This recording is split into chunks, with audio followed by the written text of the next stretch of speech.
Color, one of a designer's best assets. Understanding trending color palettes and vibes is important to know as it helps us adapt our designs to an ever-evolving audience with varying tastes.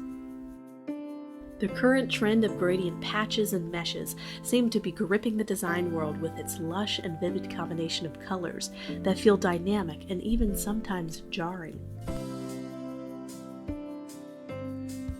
Expect more experimentation with color. Strong color combinations that would normally make us nervous as designers will become standard, as they help designs and products stand out from the boring and take on a more creative, authentic, organic look. Color does not have to take over an entire design element. It can simply be an added splash or an area that adds creativity to an otherwise dull environment. The wonderful aspect about this trend, unlike the 3D trend before it, is it's very easy to learn gradient meshes and the tools it takes to create them once you get a good grasp on color theory and how to combine colors.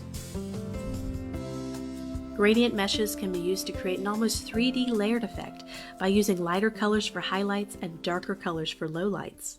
In the next lesson of this class, I'm going to give you a quick tutorial on how to create those gradient meshes in Adobe Illustrator to help give you that wonderful splash of color to your designs this year in 2019. You will start to see more curvy shapes and lines of design as we start to move away from flat design into something more smooth and soft. These stronger color combinations can be accentuated further by using these curves to bring them together in a playful way.